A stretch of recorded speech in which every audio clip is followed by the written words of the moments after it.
முக்கியமான ஒரு விஷயம். என் தம்பி இந்த மனுஷன் பட்ட கஷ்டத்துக்கு வந்து வெளியில் சொல்லாத எவ்வளோ விஷயம் இருக்குது. இவர் வாங்க போக தான் பேசுவோம், ஆனால் உரிமையாக இப்போ சொல்லணும். இவன் பட்ட கஷ்டம் அவ்வளோ கொஞ்சம் நஞ்சம் கிடையாது. யூ ஓன்ட் பிலீவ், எனக்கு ஒரு நாள் வந்து வெளியில் ஆட்டினது வரைக்கும் சொல்லாத தகவல். இவர் டிரைவர் ஃபோன் பண்ணுறாரு, சார் மயங்கி வந்துட்டார் கார்லன்ட்டு. அவசரமாக போய் பார்த்தா அந்த 6 அடி உருவம் ஒரு காரில் மயங்கி கிடக்குது. அவ்வளோலாம் அது காரணம் எல்லாம் விட்டுருவோம். அந்த மாதிரி பல கஷ்டங்கள். அதே மாதிரி அந்த படம் பண்ணும்பொழுது அந்த உடம்பை வருத்திக்கிட்ட ஒரு பட்ட கஷ்டம் எல்லாம் இப்போது இந்த படம் இவ்வளோ பெரிய வெற்றி மக்கள் கொண்டாடுறாங்க அப்படின்னா நான் ரொம்ப சந்தோஷப்படுறது. விஷால் பட்ட கஷ்டத்துக்கு எல்லாத்துக்கும் இது வந்து நம்ம உண்மையாக உழைச்சி சின்சியராக நம்மளோட ஃபுல் எஃபெக்டை போட்டால் கண்டிப்பாக ஆண்டவனும் மக்களும் நம்ம கைவிட மாட்டாங்கிறதுக்கு வந்து இந்த படம் வந்து ஒரு பெரிய உதாரணம். இது வந்து மேக்சிமம் இந்த படத்தோட வெற்றியோட சந்தோஷம் விஷாலோட சின்சியாரிட்டிக்கு, விஷாலோட உழைப்புக்குன்னு நான் வந்து சத்தியமாக சொல்லுவேன். Thank God. ஏன்னா இந்த படத்தோட வெற்றி வந்து விஷாலுக்கு மார்க்கெட் ஆசிடிஸ் நல்லா இருக்குது, அது எந்த பிரச்சனையும் இல்லை. ஆனால் இந்த வெற்றி என் தம்பிக்கு ஒரு பெரிய மருந்தாக அமைஞ்சிருக்கு. I am so happy. 15 நாளைக்கு முன்னாடி நாங்கள் பட்ட வேதனை எங்களுக்கு தான் தெரியும். என்னென்னமோ சொன்னாங்க. ஐநோ இல்லை விஷாலோட இதுக்கு வந்து 2 நாள் இல் கம்பேக் அகைன்ட்டு. அதே மாதிரி வந்து இன்றைக்கி வந்து நிற்கும் போது அவ்வளோ சந்தோஷமாக இருக்குது. மதகஜராஜோட வெற்றியோட சந்தோஷம் எல்லாம் என் தம்பிக்கு போய் சேரணும்னு நான் ஆசைப்பட்றேன். எனக்கு தெரிஞ்சு நான் எந்த படத்துக்கு வந்து ஒரு சக்ஸஸ் மீட் வச்சதே கிடையாது. ஏன்னா படம் ஆனவர்கள் நல்லபடியாக ஓடினா நான் அடுத்த படத்துக்கு மூவ் ஆகி போயிருக்கேன். லாஸ்ட்டாக வந்து அரண்மனை 4 கூட எல்லாம் கேட்டாங்க, பண்ணல. பட் இந்த படம் அது எல்லாத்தையும் மீறி ஒரு சந்தோஷம் கொடுத்துருக்கு. ஏன்னா இது வந்து மற்ற படங்களை விட ஒரு ஸ்பெஷல். ஒரு 13 வருஷம் கழித்து நிறைய பேர் இண்டஸ்ட்ரியில் நிறைய பேர் சொன்னாங்க 13 வருஷம் கழிச்சு இந்த படம் வருது, என்ன பெரிய சாதிச்சிட போகுதுன்ட்டு.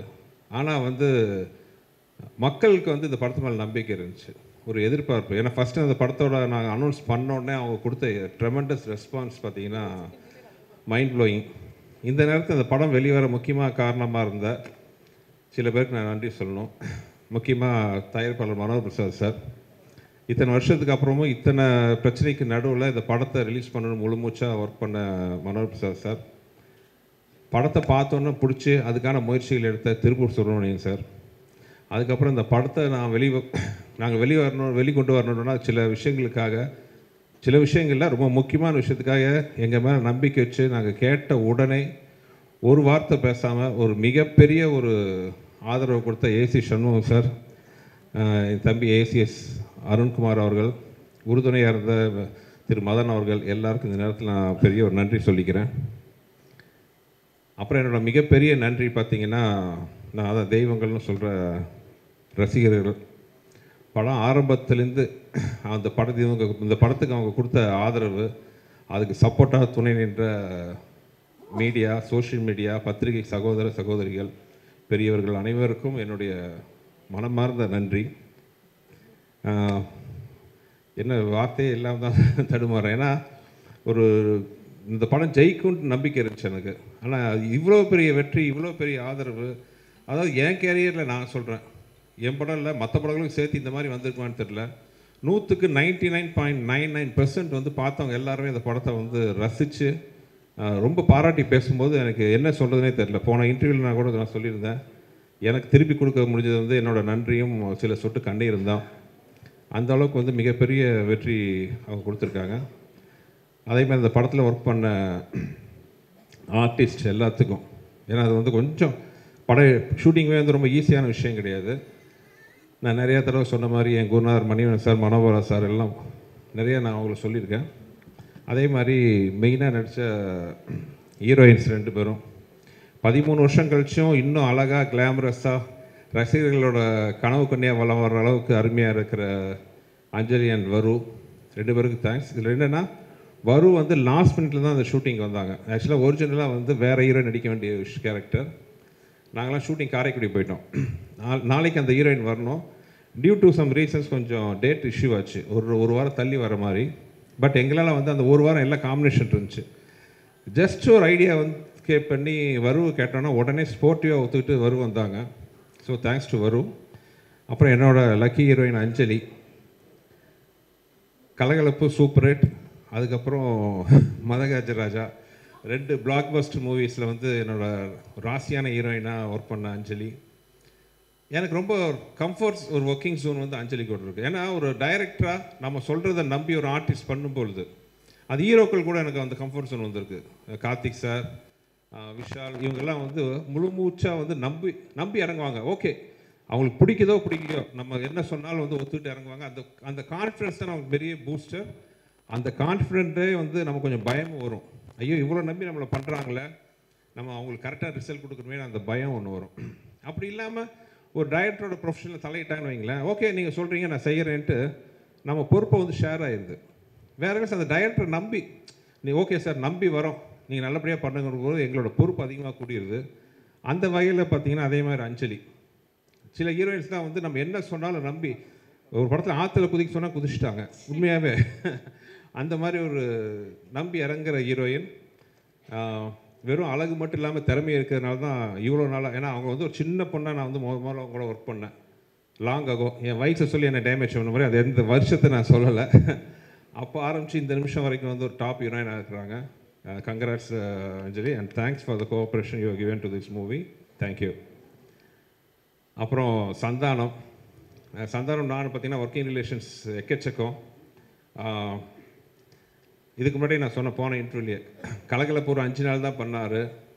தீயா வேலை செய்யணுக்கும் ஒரு 6 days. பட் இந்த படம் வந்து படம் ஃபுல்லாக எக்ஸப்ட் ஃபைட் சாங்கை தவிர படம் ஃபுல்லாக விஷாலோட ஒரு ட்ராவல் பண்ணார்.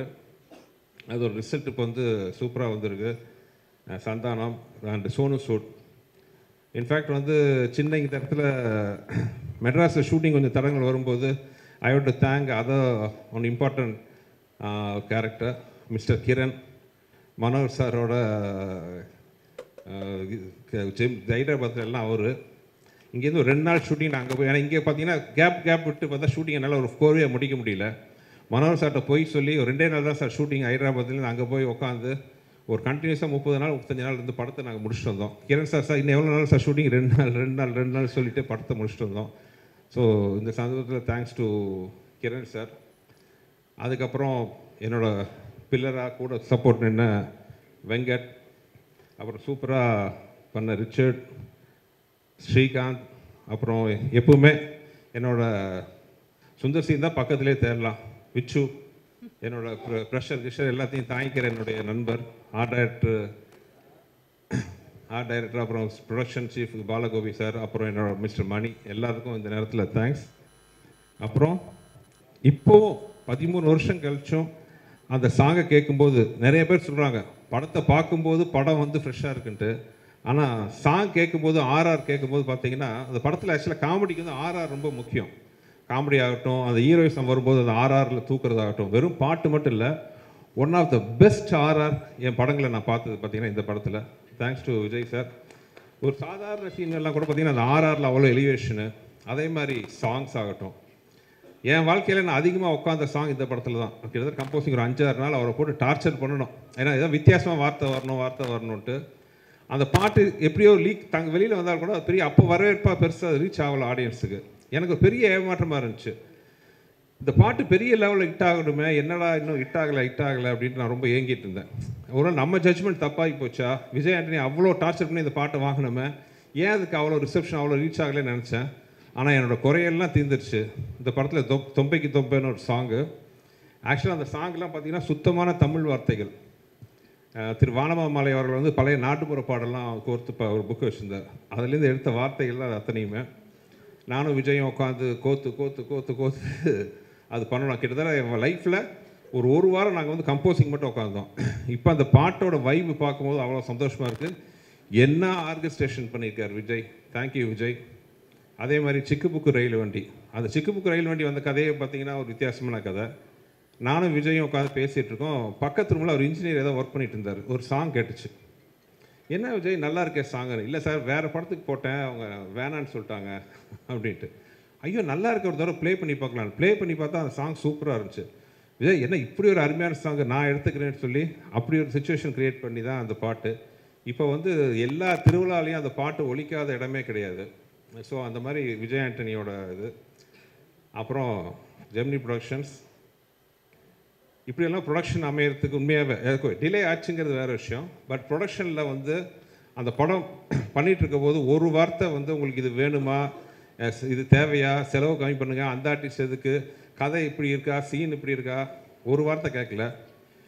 மேன்மக்கள்ங்கிற மாதிரி பார்த்தீங்கன்னா அந்த ப்ரொடக்ஷன் சைடில் வந்து எனக்கு அப்படி ஒரு நான் கேட்டதெல்லாம் ப்ரொவைட் பண்ணாங்க. மிகப்பெரிய ப்ரொடக்ஷன் பேனர். எனக்கு ரொம்ப சந்தோஷம் என்னென்னா, அன்ஃபார்ச்சுனேட்லி சின்ன ஒரு கேப் வந்துச்சு. கேப்புக்கு அப்புறம் தே ஆர் கம்மிங் பேக். இந்த படம் மறுபடியும் ஜெமினி ப்ரொடக்ஷன்ஸோட கொடியை பறக்க வைக்கணும்னு நம்புகிறேன். மனோஜ் சாருக்கு request, you have to do lot of movies sir, you are coming back. இது கம்மிங் பேக் இல்லை, ஒரு சின்ன நீங்கள் ஒரு கேப் எடுத்துக்கிட்டீங்க, அவ்வளோதான். ஏன்னா உங்களை மாதிரி பெரிய பேனர் வரும்போது எவ்வளவோ டெக்னீஷியன் ஆர்டிஸ்ட் எல்லாம் வந்து ஒர்க்கு ஆப்பர்ச்சுனிட்டி கிடைக்கும், நிறைய நல்ல படங்கள் வரும். சினிமாவை தெரிஞ்சு, சினிமாவை ரசித்து, சினிமாவை பண்ணக்கூடிய ப்ரொடியூசர்ஸ் ரொம்ப கம்மி. ஸோ இன்னவே நான் விஷால் சார்பாக சொல்லிக்கிறேன், will be so happy. I think Gemini ப்ரொடக்ஷன்ஸோட மறுபடியும் ஒரு என்ட்ரி பெரிய லெவலில் வர்றதுக்கு ஒரு ஸ்டார்டிங் பாயிண்ட்டாக மதகராஜா இருக்குன்னு நம்புகிறேன்.